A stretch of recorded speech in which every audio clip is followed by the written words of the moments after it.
Welcome to Streams of Income, hosted by best-selling author and entrepreneur Dr. David Powers, where we discuss streams of income, passive income, residual income, and even why there are dinosaurs and zombies in this intro.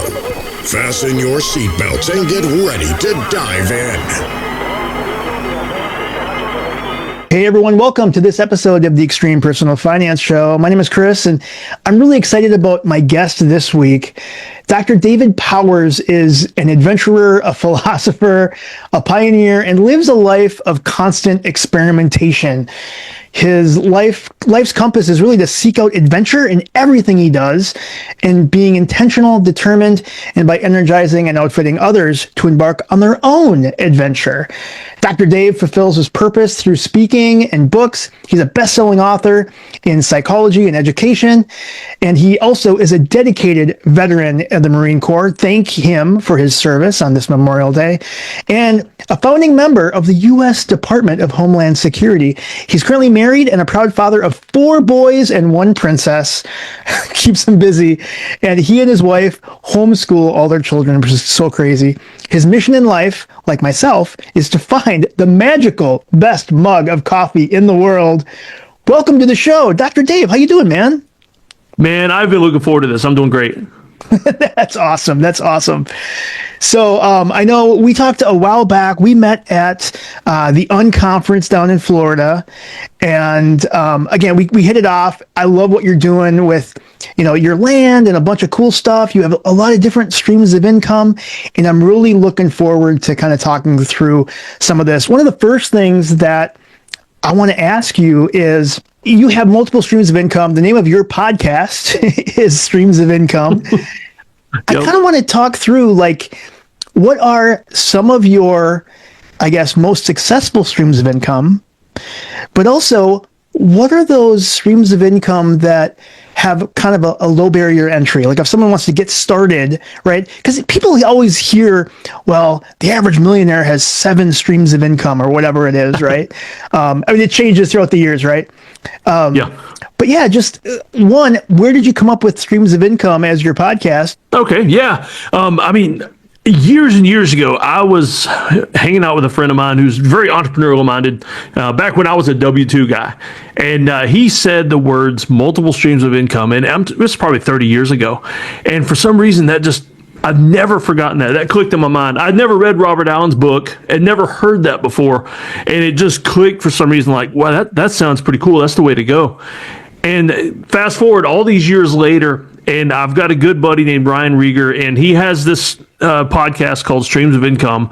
And I felt God calling him to a different area. And so he started a new thing called Unleashed, and he said, I'd been talking to him, and he said, hey, Dave, how would you like to take this over? And it was like everything I had been building and didn't know just merged all of a sudden. And so I took over his entire brand, and it was something I was trying to build on my own anyway, but he gave me a big jump start. And that's what connections are for. Something he was done with and moved on became my brand. I love it. That's awesome. We really to let the cat out of the bag. How many streams of income do you have? I think this goes on and on. Can you count how many you have? No, I'll be honest with you, because what I'm trying to do is, most people see these multiple streams of income and they think, oh my goodness, I've got to do yet another part-time job, yet another side hustle. My goal is to set up streams of income that give you more free time, because I want more time with my kids. That's what it's for. Yeah. And so, no, I can't count them, mainly because some of them kind of merge together. Because I guess I'll take one of them, like online publishing, content creation. That is a stream of income, but let's say I create a book on how to do multiple streams of income or something like that. Yeah. Something crazy, I'll sell it in 40 different places online. And so technically each one of those could be considered a stream of income, but I kind of just lump it into one. Sure. Do you feel as though, because a lot of times people think, we hear this magical term out there, passive income. Do you feel as though that's real? No, not technically. So I call it passive adjacent. Okay. I have some streams that do a tiny little bit of work up front and then you just turn it loose. You never have to touch it again. To me, that's what I consider passive, but you have to put in the initial legwork. It's never completely passive from the get-go. I mean, you got to do something, even if it's just opening an account and putting the money in. Yeah, you got to front load it somehow. It takes some work in the beginning. Yeah. But that's my goal. Is I've got several passive streams of income, and my goal is to gradually grow each one to where it's making me $100 a day. And so then if I've got 10 of those, that's $1,000 a day. That's pretty good money. I mean, that's fire kind of money, you know? Exactly. Yeah, there's our like one of the streams of income that I do is I sell on Amazon, and you know, it's fun to think about. Sometimes, like, I'll be, you know, out with my kids, or I'll be at dinner or whatever. I'll be at a movie, and then I get a notification on my watch. It says, "Oh, you just made another sale," or whatever. And so it seems like it's passive, but it took a bunch of work on the front end. Oh yeah, you know, but boy, you get the dopamine hit when you hear that tone. You do, because what I love is, like, you wake up and I go downstairs and I check my orders, and it's like, you know, oh, you got 15, 20, 50 orders overnight. Yeah. It seems like it's passive, right? And so, but yeah, it did take some front loading to get it to that point, right? Yeah. Oh, yeah. And that's the ones I like, though, where it requires minimal front load, or even if it's not minimal, just a one-time front load, and then it's gone from there.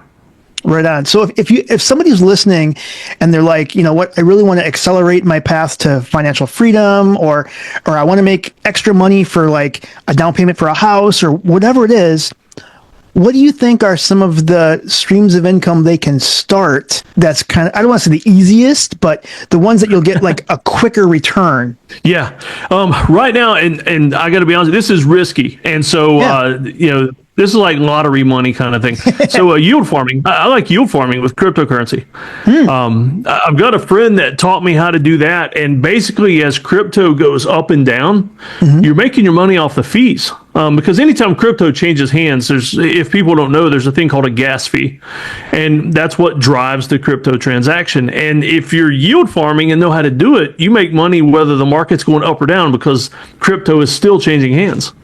And so I front loaded that one, and that's probably my single most passive and yet paying off well stream of income. And so I just front loaded it and let it run. That's awesome. Good for you, man. I was one of those where I had a minor, and man, I just couldn't make it. I don't remember how long I even had it running. Probably a year, but it's like I was making like 8 cents a day after paying for power, and it was not worth it. I thought about getting into the miners, and the power is what really shot me, because I'm almost off grid where I live, and you know, like cell phone internet, that kind of thing, and so that would have killed me out here. Exactly. I'd have the kids running a bicycle all day just to power my miner. So one of the big things that I really wanted to talk about, and I'm excited because I want to hear more about this new Kickstarter project that you have, because this is where I'm really excited about it, and why it's kind of personal to me is growing up in a Winnie the Pooh world. My mom used to call me Christopher Robin all the time. You are bringing to life the magic of Winnie the Pooh with a real life 100-acre, what you're calling the 100-acre farm. And so you're gonna save this 100 acres of wildlife. Tell me more about this project and what inspired you to take on this project. Oh man, so this is, I don't know if this is going to be my opus or what, but it's my legacy project. So I own a 5-acre farm. I control another 5 here in South Carolina, and there's some land beside me. It's about 300 acres, and somebody just bought it, and they're selling pieces of it. And so what I'm trying to do, there's a very clear marker line where I can clear out 98 acres, add it to mine. So I've got, the 100-acre farm. And I mean, there's bears, coyotes, turkeys, beavers, squirrel. I mean, pretty much any animal that lives in the Southeast U.S. lives in there, except for alligators. They're all down in Florida, thankfully. But I'm trying to save that, because I mean, there's old growth woods in there. There's a stream. I mean, I don't want to see a developer they're going to go in there in all Lorax style, just cut everything down and destroy the forest. And so what I want to do is like permaculture, regenerative farming, where I want to plant a lot of shade-grown trees, shade-grown crops, things that I don't have to till and destroy the land for. I want to build trails. I mean, but my thinking was I've always been a Pooh fan ever since I was little, and unfortunately, I was always Eeyore. I wanted to be Tigger, but I was always Eeyore. Oh just no! A little cloud over my head. Yeah, that was me as a kid, and even as an adult. Since you're into Pooh, you might remember the Tale of Pooh books that came out back in the '90s, I guess. Yeah. And I was big into martial arts then when those came out, and it was like, oh, Winnie the Pooh for adults. It was perfect, and so I was trying to think, like, sure, I want to save this farm, but what can I do to make people want to come here, to make people want to help fund me saving it? And I thought, oh, okay, it's close to 100 acres. What can I do with that 100-acre wood? And so everything is themed after Winnie the Pooh. Everything I'm wanting to do, the agritourism, the tree houses we're wanting to build for people to stay in, it's going to be themed after Winnie the Pooh stuff. And I just thought that'd be perfect because it can bring back that childhood that we never want to grow out of. I mean, I see some of the posters and stuff behind you, man, and this is stuff we never want to give up. It's the nostalgia, I still right? got action figures, and it's we want to remember it and pass it on, and that's what we also want our kids to remember. Oh my goodness, I've never seen that. I got my Iron Man. So yeah, like you said, that is awesome. You never outgrow it. No, and I've got Chucky over here behind me. Nice. So that is awesome. I'm really looking forward to seeing this vision come to life. So describe some of the key features, right? You mentioned like the tree houses and stuff. Like, what are some of the key features in this like sanctuary that you're building? Oh man, so there's a stream, and matter of fact, I made a post today of there's tons of old stumps out there that the beavers have chewed on, and so it's a really neat thing beside the stream. And you've got there's lots of drainage areas like seasonal ponds, and so those attract their own types of wildlife. But we've got lots of salamanders here that love places like that, tiny little salamanders that if a developer comes in, things like the birds and the squirrels, they can probably go somewhere else and be okay at some point. But you got small creatures like the salamanders and the black bears. I mean, from the smallest to the biggest, sure, they're not going to be able to just go somewhere. And there's sections of it that are, I mean, like old cedar tree groves, and then you'll move into another section, and it's grapevines, just wild grapes growing everywhere. Wow. And me and my kids, we sneak back there because it's a no trespassing zone. But I go back there to walk and pray and dream, you know? Sure. And we found I call it a quartz farm. There's an area where you kick up the pine needles and stuff, and these huge quartz crystals. Wow. And we've brought a few of them back, maybe, but it's amazing though, just the variety in this 100-acre section that it's going to end up. If I can't save it, it's going to end up being just a suburban neighborhood, paved over, and cultivated lawns and houses that all look the same and just boring and dead. Right. How do you envision visitors will kind of like interact with the space? You mentioned like have trails and stuff.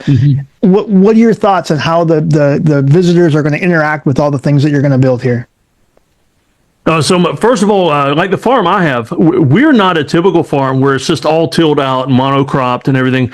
It's more of an agritourism spot. People come here and camp, and I've got a haunted barn that I let people stay in, that kind of thing. And so to go bigger on the Pooh themed aspect is I want places where not so much a petting zoo, but where people can just come and actually work. Like, you work on a farm, you grow up on a farm, it's like everyday chores. But if you don't grow up with that kind of stuff, people just want to come and try it. Throw on some muck boots and clean out stalls and play with Piglet and all the fun stuff. And we plan on doing farm to table dinners, all kinds of neat stuff. We're not going to eat Piglet. It's somebody else's farm, but I don't want people to think we're eating Piglet.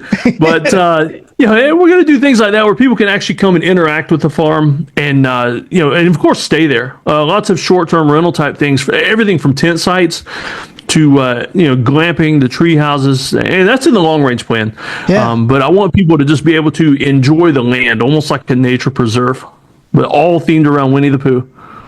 I love it. This is going to be so fun for you. What do you feel as though right now, what do you feel the biggest challenges that you have faced up to now, but then the challenges that you see as you start moving forward? Money is the biggest thing. I mean, this is a project that's so big, it's beyond me. And so it's going to take God working on this, other people helping. And so, I mean, sure, if we all had all the money in the world, it wouldn't be an issue. Right now, though, I am trying to buy it before the developer, because I'm at the tail end of this big piece of property. And so he's already started to develop the front end. And so I've got to get this back section bought before they can work their way back here. And so that's the biggest problem. Aside from that, it's support, because like you and my friends, especially my Unconference friends, tremendous support. But a lot of times, how it is, we try to do big things, and friends and family aren't necessarily the biggest supporters, and they don't see the vision, or they don't think you can do it, or they only ever see the things you failed at before. Sure. And so that's a big hurdle, getting past that and staying motivated myself. Yeah, I can see that totally. Because sometimes we dream big, man. We take on those big things. So you started this as kind of a community-sourced, crowd-funded Kickstarter project. Tell me a little bit about what the plans are, how much we need to raise, and as well as what some of the perks for some of those early investors, if you will. Yeah. I'm in the pre-launch phase, and so right now, just trying to get people to click on the notify me button, because I'm trying to build some interest before I launch, because it's a tight 30-day window. I didn't want to do a longer window, because I've heard the stats. They say that if you go longer than 30 days, people just lose interest. And so we got a 30-day window to outright buy this piece of property. We're looking at $2.2 million. Ouch. And yeah. And so that's why it's way beyond me financially. And so that's to just buy the property. That's not even to do the trails.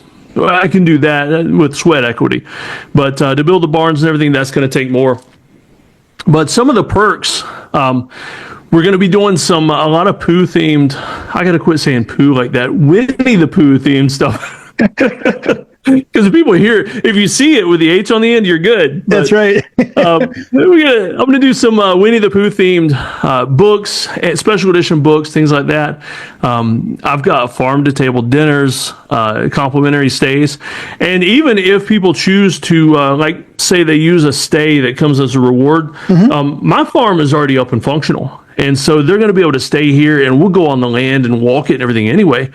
And so, a lot of that's just going to be fun stuff where they can come and actually play a part in developing it, not making them do all the work, but just actually inviting people out and saying, hey, what do you think about this? Or, should we take the trail over to that amazing tree over there so that we can just sit in the shade underneath it, that kind of thing. Right. And one of the things I wanted to do with Winnie the Pooh also was a lot of the Winnie the Pooh stuff is in public domain. And the second it went public domain, somebody started making horror movies. That's right. And Blood and I Honey. Watched it because I'm big into horror movies. Yeah, that was it was okay for a cheap horror movie, and it was kind of neat to see the idea of what might happen. But I wanted to keep it more to the traditional Winnie the Pooh, where Christopher Robin got old and went off to college, and the animals didn't go crazy like that horror movie, but they needed some help. Before the developer came in and started tearing everything down. And so that's just what I'm trying to do. I love it, man.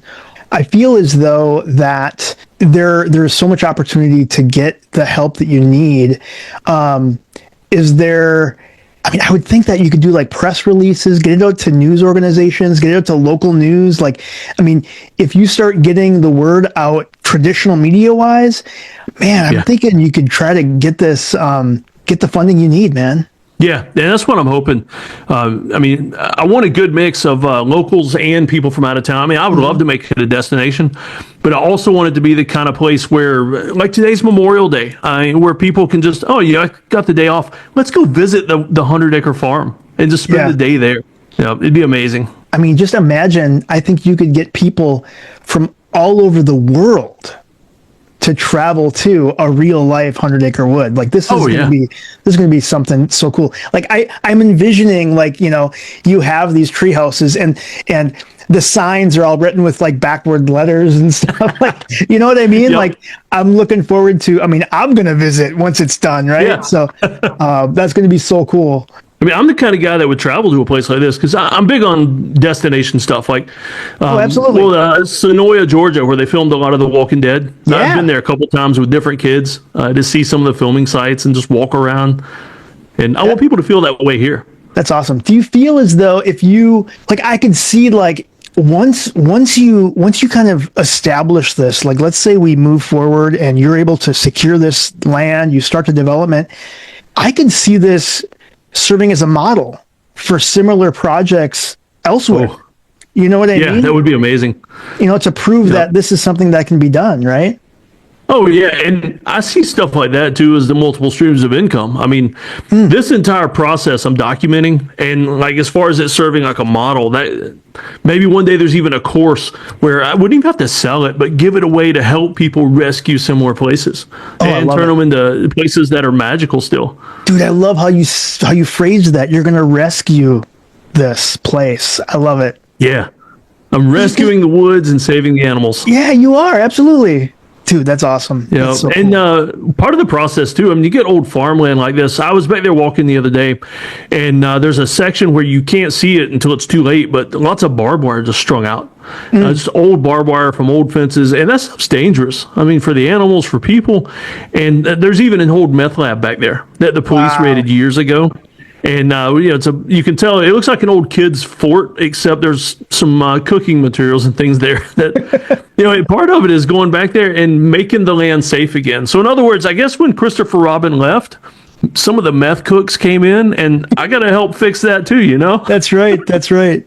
So I like the fact, like I was looking at your at the Kickstarter earlier, and you mentioned you'll have like organic market gardens, the sustainable like gardening and farms, but also classrooms and stuff. And I could see where you could have a popular field trip destination for kids, really to learn about the land, learn about sustainable farming, learn about just all the animals that are out there. I mean, it's all over right now here where we are in Minnesota, the whole building like bee highways and like butterfly gardens and like pollinator sanctuaries. I mean, you plan on having that there too, right? Oh man. And here's the thing. I am a guy that I don't want to like run the bees, but I want to have bees. Yeah. And so I'm already working on partnerships to have guys that have beehives and want to expand. And they'll just have beehives all over. And we're actually building a pollinator garden right now in my front yard. I mean, that's going to be a big aspect of it. The monarch butterflies and the honeybees. Yeah, that's going to be a huge thing. And we got to have honey. I mean, for Winnie. So that's right. We got to keep him happy. That's right. I always felt kind of bad because when you described Winnie the Pooh, he said his brain was full of fluff. And I was like, well, come on. You can't make him sound like he's, oh, bother. It's just, I mean, I don't know. He's not that dumb. Come on. Anyway. Yeah, no, he's just focused on a singular thing. That's right. Absolutely. Yeah. But could you imagine going into a gift shop and buying honey from the 100-acre farm? I mean, that'd be amazing. It would, absolutely. I mean, it would be awesome. Are there that is really cool. Have you thought of other, I mean, I could see, now that you mention it, partnering with other like agriculture people and like, it'd be huge. Oh yeah, and around here there's a lot of farmland because I'm mostly rural, midway between Greenville and Atlanta, and so we're out in the country, farmland everywhere, and all those different farms need places to sell their stuff, whether it's honey or just cattle that are raised on the grass and not the supplements and everything, free range chickens. I mean, have a place to sell that kind of stuff, just a nice big farmer's market. And could you imagine the celebration for A.A. Milne's birthday every year? But the big question, is it going to be possible to have a roux? Are you going to be able to have a roux? In South Carolina, it's legal to own kangaroos. Okay. I love that you've done the research. It's awesome. Yeah.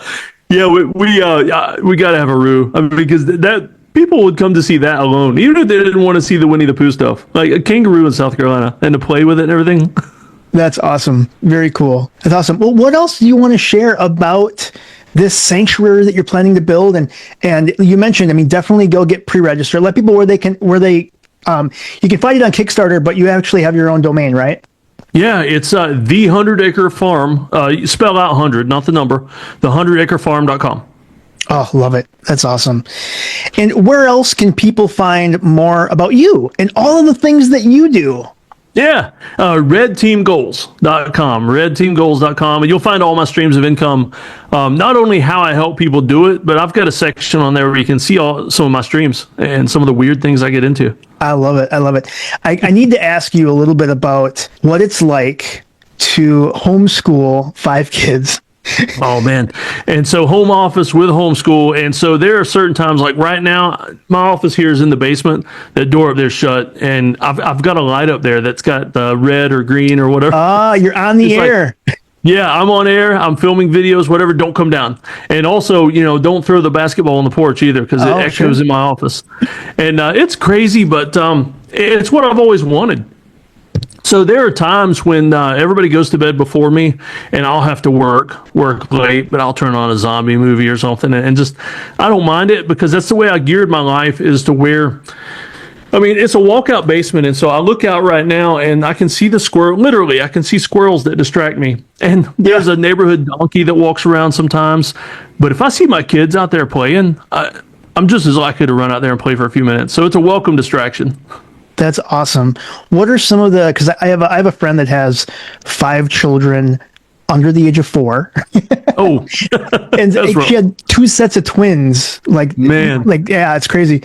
But her plan again is to homeschool. What do you think some of the challenges with homeschool? I can't imagine trying to work and homeschool and do some of the, I follow you on social, and some of the true life skill stuff is just so amazing that you're teaching your kids. Yeah. It's wonderful. So just share a little bit about what are the challenges and some of the benefits for sure. Oh, yeah. The challenge is most people think it's just them associating with other kids, but their peer group is pretty much anybody. Nowhere else in life do you have the same peer group like you do in public school, where it's 30 kids, same age, same everything. Sure. They can go out and talk to adults the same as they do kids. The challenge sometimes is, to be honest with you, they think they're missing out sometimes, because their friends will talk about something fun they did at school. But then when they actually look at it, it's like, okay, I would have to spend 6 hours at school that day for that 5 minutes of fun. And right. So then they see because we've offered to let some of them go to public school and taking them on a tour of a private school even or whatever. And once they see what the kids actually have to do, they're like, wow, so you mean I could go sit in that classroom all day and be bored to death most of the time, or I can stay at home and you can make learning how to play heavy metal on the guitar part of my school? Sure. It's an easy choice, That's awesome. Good for you. Like today, we started out the day doing a Murph. It's Memorial Day workout honoring Lieutenant Murphy, a Navy SEAL that was killed in Afghanistan. And so we started out the day with some physical exercise, tons of pull-ups, squats, everything else. And we watched some Memorial Day movies on Netflix. Yeah. And they got the rest of the day off now for the holiday. That's awesome. Good for you, man. I commend you, because I don't know if I had I had kids that went through COVID, and I was trying to again work and help them go through online school, and I didn't have the patience for it. It was really hard for me. So I commend you and how you and your wife can do that, because it's hard. It's a full-time job all on its own. Absolutely. Yeah, but I even find ways to monetize that. I'll write books about how we do curriculum, things like that. And so, and that's how I make the multiple streams of income just part of everyday life. Dude, I love the fact that you integrate your multiple streams of income into everyday life, because it's not it's such a smart way to do it. Get this. My daughter, she's 11. And so language arts, we don't do worksheets and stuff or work through a textbook. Most of the language arts they do is hands-on, here, write a book review. And so she has actually published 2 books, and they're listed on Amazon. I love it. So as part of her language arts, she also gets a royalty check every month, because I'll check the stats. It's under my account, and I'll give her cash at the end of the month for her books that sold. And it was a school activity. Yep, so it's true passive income for her.